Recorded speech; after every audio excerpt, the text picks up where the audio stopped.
6 నెలల నుంచి పెట్టకపోతే ఎన్ని వందల కోట్లు సంపాదించేది మీ వాళ్ళు బెల్ షాపుల మీద. అసలు విషయం ఏంటంటే ప్రభుత్వ మద్యానికి ప్యారలల్గా సమాంతరంగా నకిలీ మద్యాన్ని తయారు చేసి మీ సొంత బ్రాండ్లు సొంత హాలోగ్రాములతో సహా తయారు చేసి దాన్ని సెపరేట్ పంపిణీ వ్యవస్థ ద్వారా తెలుగుదేశం పార్టీ నాయకులే అమ్మిస్తుంటే ఒక పాయింట్ కూడా రాశారు. ఎక్సైజ్ అధికారులు విశ్లేషిస్తున్నారంట, ఎందుకు అమ్మకాలు పడిపోయాయి, సడన్గా ప్రజలు తాగుడు అలవాటు మానేశారా, లేదా నాటు సారా ఎక్కువ దొరుకుతుందా, లేదా నాన్ డ్యూటీ పెయిడ్ లిక్కరు పన్ను చెల్లించకుండా ఇతర ప్రాంతాల నుంచి తెచ్చి దొంగతనం పంపుతున్నారా, లేదా మత్తు పదార్థాలు గంజాయి లాంటి వాటి వినియోగం పెరిగిపోయిందా, వాటికి ఎక్కువ అలవాటు పడుతున్నారా అని కూడా ఒక విశ్లేషణ జరుగుతుంది.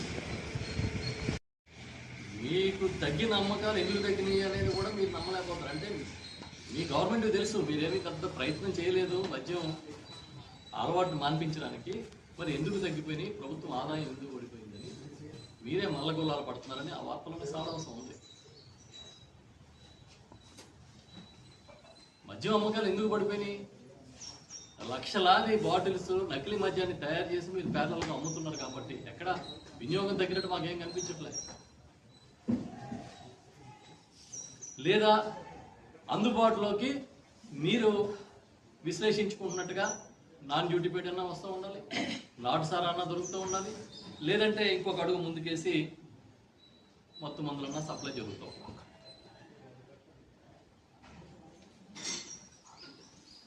ఎక్కడో చాలా గందరగోళంగా ప్రభుత్వాన్ని నడుపుతున్నారు.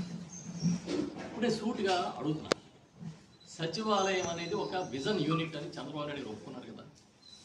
సో విజనరీ ఎవరు, జగన్ చంద్రబాబు.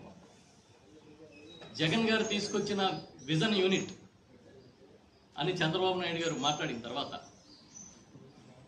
ఒక విజన్ అంటే ఒక మార్గదర్శకత్వం, భవిష్యత్ దర్శనం చేయగలిగి ఒక క్షేత్రస్థాయిలో ఒక కార్యాలయాన్ని ప్రారంభించి దానికి ఒక వ్యవస్థను క్రియేట్ చేసిన జగన్ విజనరీయా, జగన్మోహన్ రెడ్డి గారి విజనరీయా, లేదంటే మాటల్లో ఉత్తుత్తి కబుర్లతో కాలక్షేపం చేసే చంద్రబాబు నాయుడు విజనరీయా?